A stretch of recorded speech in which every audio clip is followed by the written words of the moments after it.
warahmatullahi wabarakatuh. Perkenalkan, nama saya Sriwiyata Ismail, SIP MSc dengan NUPTK 5460277267323042. Saya merupakan dosen program studi hubungan internasional Universitas Sulawesi Barat. Pada kesempatan ini, saya akan menjelaskan mengenai mata kuliah Politik Lingkungan Global sebagai bagian dari unjuk kriteria Tridharma Perguruan Tinggi bidang pengajaran, yang merupakan bagian dari syarat sertifikasi dosen tahun 2026. Politik Lingkungan Global merupakan mata kuliah wajib pilihan pada semester 6 bagi mahasiswa yang mengambil peminatan organisasi internasional dan komunitas transnasional. Mata kuliah ini membekali mahasiswa untuk memahami bahwa persoalan lingkungan tidak hanya merupakan persoalan ekologis, tetapi juga persoalan politik yang melibatkan aktor, kepentingan, kekuasaan, kebijakan, dan proses pengambilan keputusan dari tingkat global, nasional, hingga level lokal. Desain pembelajaran mata kuliah ini mengacu pada capaian pembelajaran lulusan yang telah diterapkan oleh program studi hubungan internasional. Mata kuliah ini mendukung 4 capaian pembelajaran lulusan utama, yaitu penguasaan konsep dan teori hubungan internasional, kemampuan menganalisis aktor dan proses politik dari tingkat lokal hingga global, kemampuan berpikir logis, kritis, sistematis, dan problem solving, serta kemampuan mengkomunikasikan gagasan melalui berbagai media. 4 CPL tersebut akan diturunkan ke dalam 2 capaian pembelajaran mata kuliah. CPMK pertama menekankan penguasaan konsep, teori, dan pendekatan hubungan internasional sebagai dasar untuk menganalisis berbagai isu politik lingkungan global. CPMK yang kedua, mahasiswa diharapkan mampu untuk menganalisis interaksi aktor dan proses politik pada tingkat global, nasional, hingga lokal dalam merespons perubahan iklim dan persoalan lingkungan. Pembelajaran tidak berhenti pada analisis, mahasiswa juga di akhir perkuliahan akan menerjemahkan hasil analisisnya ke dalam kampanye dan aksi lingkungan secara kolaboratif. Untuk mencapai capaian pembelajaran tersebut, kami menggunakan pendekatan yang mengajak mahasiswa memahami politik lingkungan global melalui persoalan-persoalan yang dekat dengan kehidupan mereka. Filosofis pembelajaran pada mata kuliah ini adalah membaca lokal untuk memahami yang global, yang kami operasionalkan ke dalam sub CPMK dan aktivitas pembelajaran yang disusun secara bertahap sepanjang semester. Sub CPMK dirancang dalam 2 tahapan pembelajaran. Pada paruh pertama semester, mahasiswa akan membangun fondasi konseptual melalui pembelajaran tentang evolusi politik lingkungan global, teori dan pendekatan hubungan internasional, serta aktor dalam tata kelola lingkungan. Pada paruh kedua semester, mahasiswa menerapkan fondasi tersebut untuk menganalisis keterkaitan dinamika global dengan respon nasional dan realitas lokal sebelum merancang kampanye dan aksi lingkungannya. Untuk mencapai capaian pembelajaran tersebut, kami mengombinasikan beberapa strategi pembelajaran yang disesuaikan dengan karakter materi dan kompetensi yang ingin dicapai. Pada tahap awal, kami menggunakan ceramah interaktif yang dipadukan dengan pertanyaan pemantik serta diskusi. Selanjutnya melalui case-based learning, di mana mahasiswa menerapkan konsep dan teori untuk menganalisis berbagai kasus lingkungan yang ada di sekitar mereka. Dan sebagai pendekatan utama, kami menerapkan project-based learning agar mahasiswa dapat mengintegrasikan pengetahuan dan hasil analisis dalam kampanye dan aksi lingkungan secara kolaboratif. Selama 3 tahun terakhir, kami secara konsisten menerapkan project-based learning melalui proyek kampanye lingkungan dan aksi penanaman mangrove di pesisir wilayah Sulawesi Barat. Melalui proyek ini, mahasiswa mengidentifikasi persoalan lingkungan, menganalisis aktor dan akar masalah, kemudian menerjemahkan hasil analisisnya ke dalam aksi lingkungan yang kolaboratif.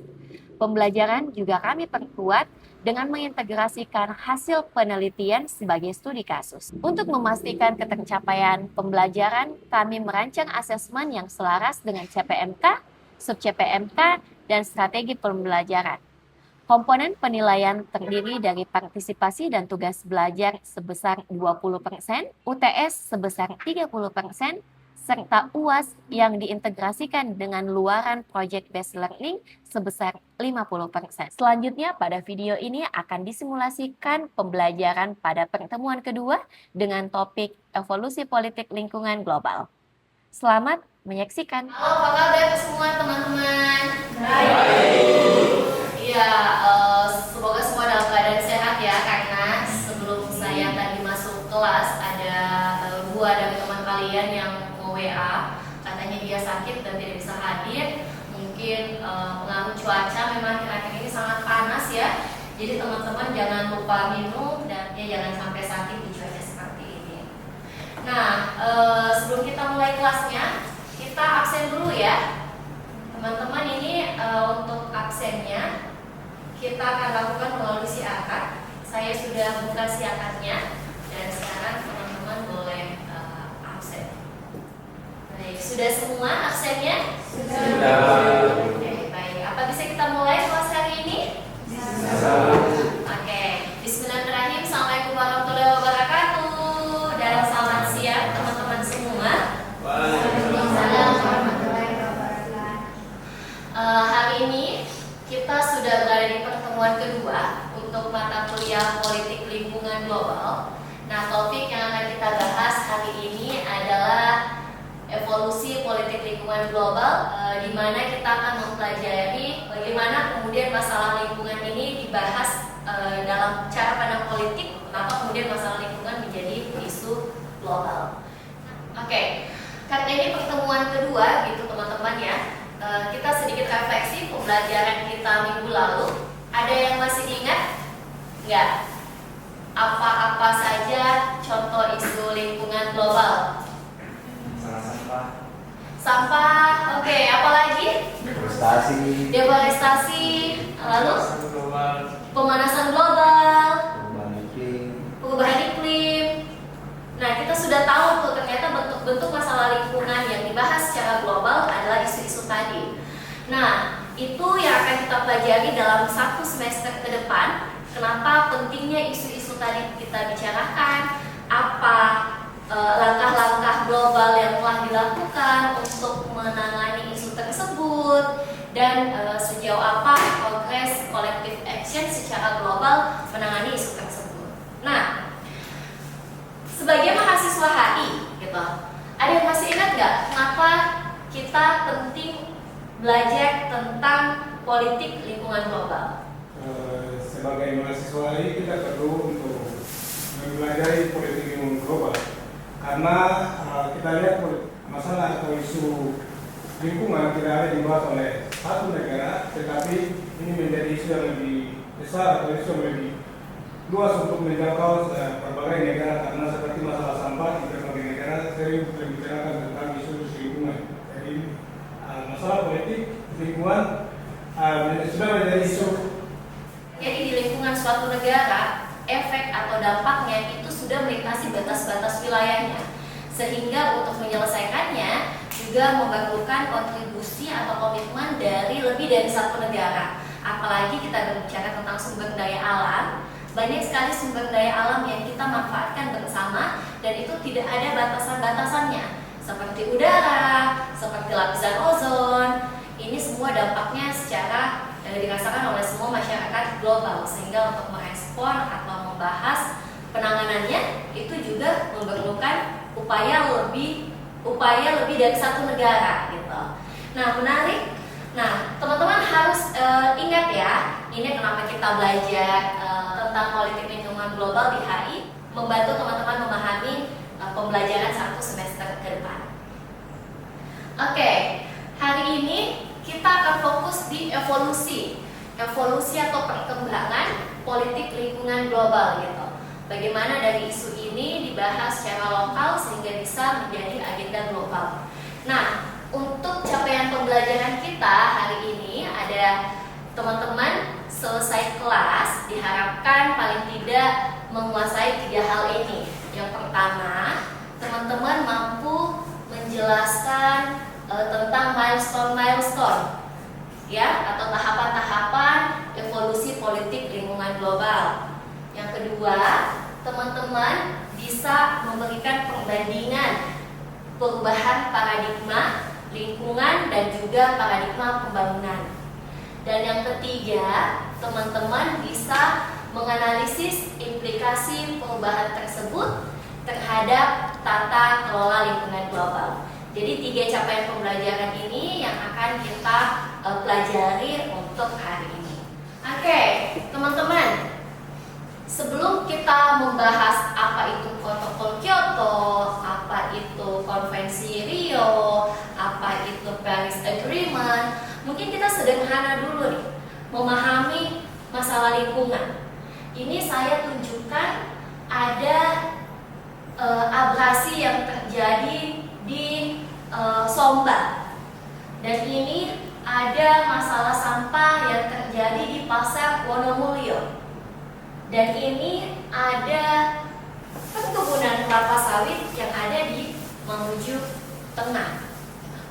Kira-kira dari gambar ini seperti apa teman-teman menggambarkan isu lingkungan, dan apakah masalah ini adalah masalah lokal atau masalah global? Silakan Pak Nik. Jadi menurut pendapat saya melihat situasi seperti perubahan iklim, seperti masalah sampah ini, saya dapat memberi pendapat bahwa ini adalah salah satu masalah lokal, di mana kemudian kita lihat sampah yang menyebabkan salah satu masalah bagi masyarakat yang ada di sekitar yang mengalami isu sampah tersebut. Baik, menarik. Menurut Patni, sampah ini tuh sudah mengganggu orang lain juga gitu ya, sudah mengganggu pemukiman dan warga yang ada di sekitar, sehingga dia kemudian, menurut kamu ini isu global atau lokal Patni? Menurut pandangan saya ini salah satu masalah lokal. Masih menjadi masalah lokal. Oke, menarik. Ada teman yang berpendapat lain? Apakah ini masalah lokal atau global? Oke, happy. Oke, sangat menarik pendapat Happy bahwa sampah ini diakibatkan oleh kesamaan perilaku global. Jadi masalah yang ada di Wono ini tidak terjadi hanya di Wono, bisa jadi juga terjadi yang dilakukan oleh masyarakat konsumtif di Afrika, masyarakat konsumtif di Arab gitu ya. Jadi dia memiliki kesamaan terhadap pola konsumsi yang berlebihan, sehingga masalah sampah menjadi masalah global. Itu menurutnya Happy. Ada lagi teman-teman yang mau menanggapi?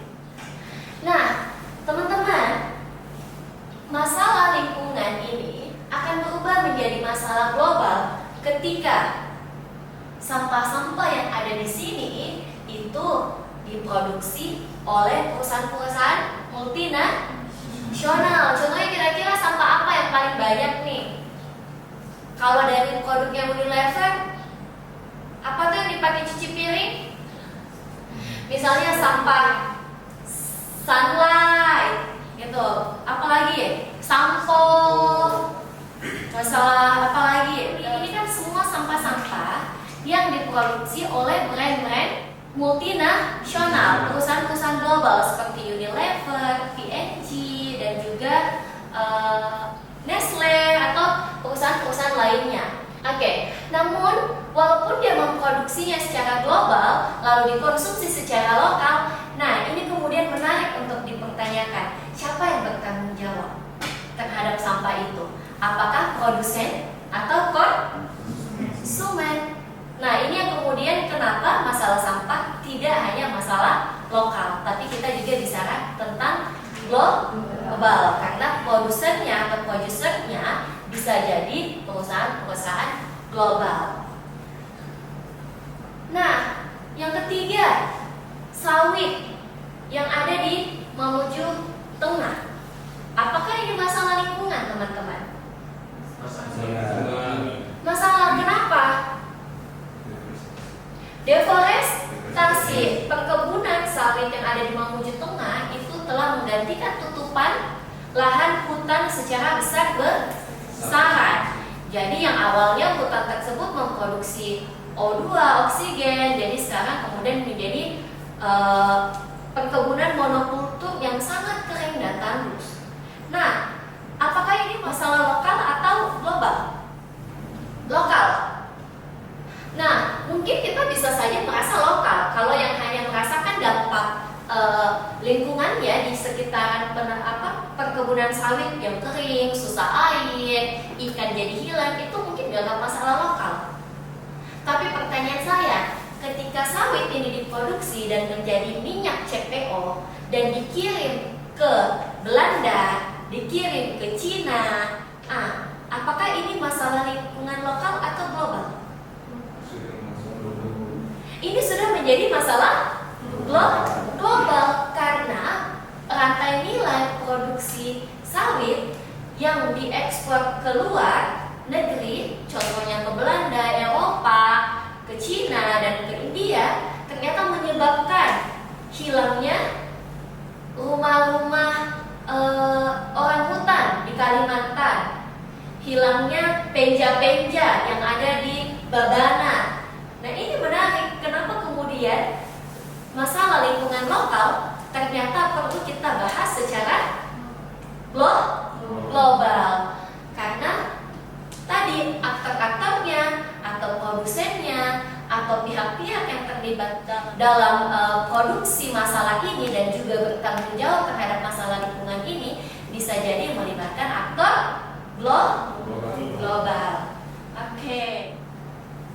Ketika kita berbicara tentang masalah lingkungan, gitu ya, sebenarnya yang menarik untuk dipertanyakan, apakah ini isu baru atau isu yang sudah lama terjadi?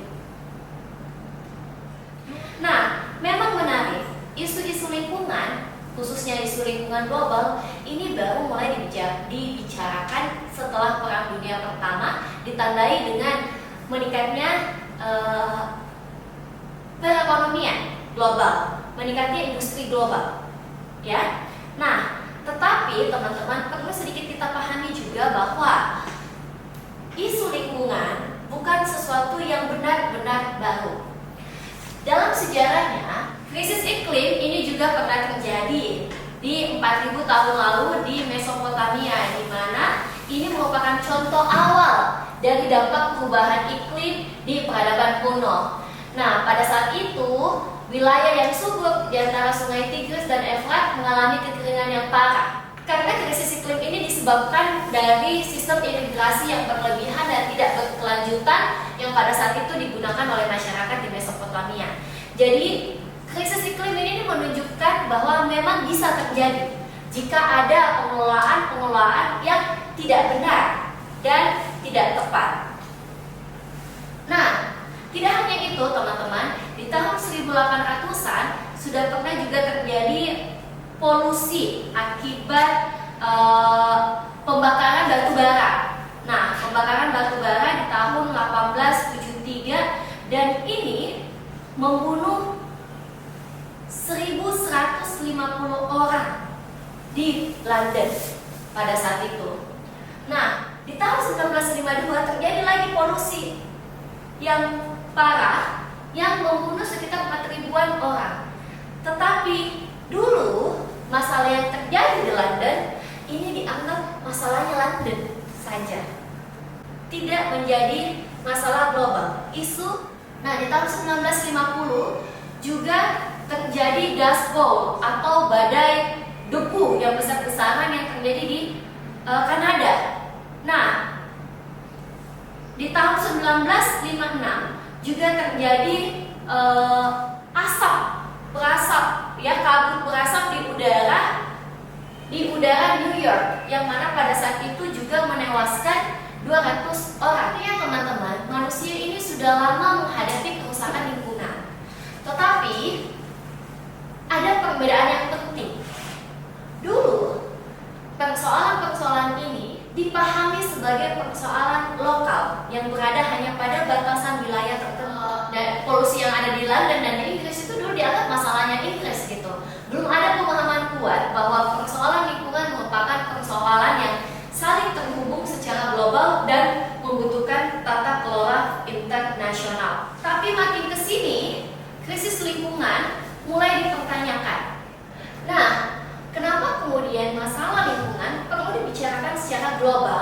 dan tidak dianggap menjadi satu masalah lokal saja. Coba bayangkan kalau masalah lingkungan dianggap hanya sebuah permasalahan lokal. Apakah sebuah negara tidak akan mengeksploitasi alamnya secara besar-besaran? Apakah Indonesia tidak menjadi kebun sawit semua? Nah, ini kemudian penting, masalah lingkungan dibahas secara global, tetapi dibahas dalam segi apa? Dibahas dari segi kebijakan. Ketika kita berbicara tentang kebijakan, we are talking about politics. Kita berbicara tentang pentingnya lingkungan diregulasi, pentingnya lingkungan untuk dijaga, pentingnya komitmen semua negara untuk mengurus lingkungan, karena kita berbicara dan mempertanyakan hal-hal ini. Siapa yang memiliki sumber daya? Ya kan, misalnya sumber daya dari Indonesia tadi, kelapa sawitnya, hutannya yang dibobol. Tapi pertanyaannya, siapa yang menggunakan? Siapa yang menerima manfaatnya? Hanya Indonesia kah? Kan buktinya enggak, faktanya enggak. Faktanya sawit Indonesia juga dinikmati oleh negara-negara lain untuk melakukan produksi-produksinya. Di Korea, minyak sawit Indonesia dipakai untuk bikin ramen. Di Eropa, minyak sawit Indonesia dipakai untuk menggantikan energi fosil. Nah, kan ini menarik ya teman-teman. Siapa yang menggunakannya? Siapa yang mendapat manfaat? Nah, tapi pertanyaannya kemudian, siapa yang bertanggung jawab ketika sumber daya itu rusak? Ketika hutan-hutan di Indonesia rusak, ini siapa yang mau disalahkan? Indonesia aja kah? Atau kita perlu libatkan aktor global lain yang juga menerima manfaat dari sawit Indonesia? Kemudian, siapa yang harus mengurangi konsumsi?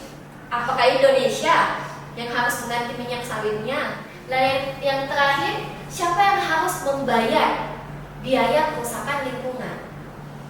Ya, nah disinilah kemudian muncul sisi politik dari penyelesaian lingkungan. Menyelesaikan atau menjawab pertanyaan-pertanyaan ini, kita membutuhkan komitmen-komitmen kebijakan. Kita membutuhkan serangkaian kebijakan, baik secara global maupun lokal dan juga nasional, untuk sinergi menyelesaikan masalah-masalah lingkungan. Ya, nah, karena tadi sumber daya ini walaupun berada di wilayah kita, tetapi efeknya itu bisa jadi berdampak ke negara lain. Contohnya saja tadi minyak kelapa sawit, perkebunannya mungkin ada di Mamuju Tengah, hutannya mungkin Indonesia, mungkin itu Kalimantannya Indonesia yang dibabat. Tapi pertanyaannya adalah, ketika paru-paru dunia diubah gitu ya, menjadi perkebunan sawit, dan kemudian siapa yang akan menanggung dampaknya? Nah, sebenarnya untuk memahami kenapa sumber daya dan penting untuk dibicarakan secara global, ini ada teori yang menarik dari Gareth Hardin, ya, yang nama teorinya itu Tragedy of the Common. Nah, ini kita nonton dulu videonya.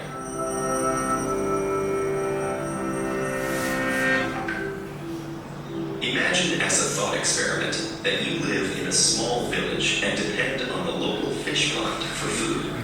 You share the pond with 3 other villagers, maybe added each night. So in order to maximize your supply of food, how many fish should you catch each at full capacity? And ignore factors like the sex of the fish you catch. The problem called the tragedy of the commons. Oke, menarik ya teman-teman. Ini tadi fish pond, kita bisa analogikan tentang sumber daya yang ada di bumi ini, gitu.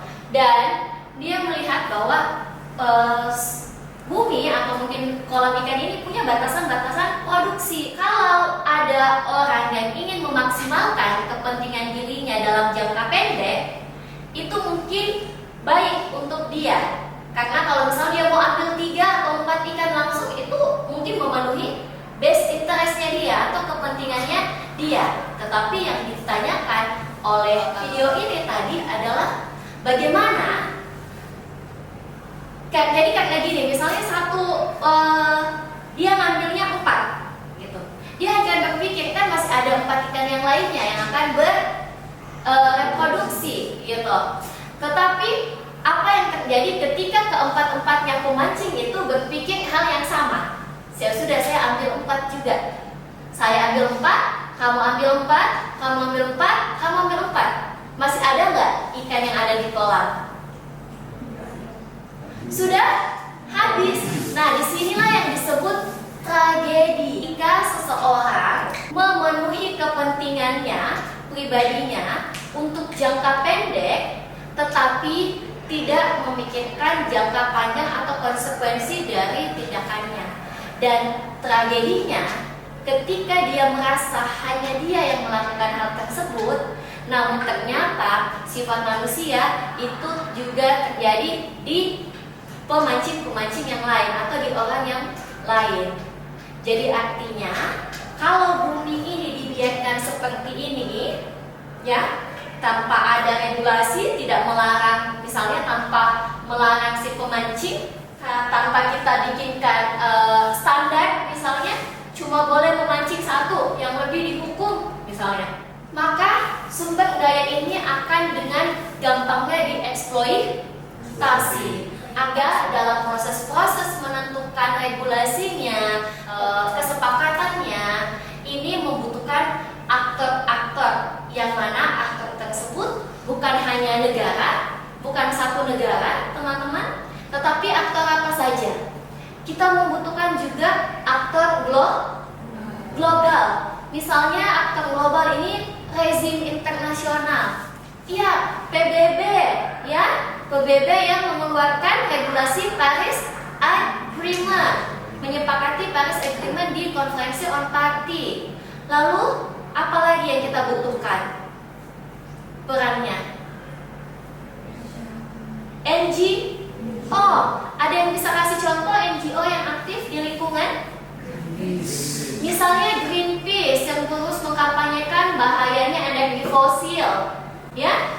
Lalu siapa lagi yang kita butuhkan partisipasinya? Masyarakat. Sehingga saat ini kita lihat bahwa komitmen lingkungan tidak hanya dibicarakan secara lokal, tidak hanya dibicarakan secara global, tetapi masyarakat secara lokal mulai juga membicarakan tentang lingkungan. Baik teman-teman, karena waktunya terbatas, sepertinya saya tidak bisa melanjutkan materi saya hingga habis. Namun sebelum kita menutup kelas hari ini, mari kita lakukan dulu refleksi. Yang pertama, kita perlu dulu refleksi 3 poin yang paling penting dalam sejarah politik lingkungan global. Kira-kira kejadian-kejadian apa saja yang teman-teman bisa highlight dari materi ini? Menjadi esai, silakan teman-teman tuliskan di dalam file Word, ya. Cukup 200 sampai 300 kata saja, jawabannya nanti kita bahas sebelum memulai kelas minggu depan. Pertanyaannya yaitu, mengapa krisis lingkungan global masih terus berlanjut meski tata kelola global semakin kuat? Oh iya teman-teman, karena kelas ini adalah kelas berbasis proyek, itu sebelum di minggu kelima teman-teman mengumpulkan mungkin sudah judulnya ya, atau topik dari proyek yang akan teman-teman lakukan di akhir semester. Baik teman-teman, terima kasih banyak atas partisipasinya pada kelas hari ini. Tepuk tangan dulu dong untuk kita semua. Sampai jumpa di minggu depan. Saya tutup kelasnya dengan ucapan Assalamualaikum warahmatullahi wabarakatuh.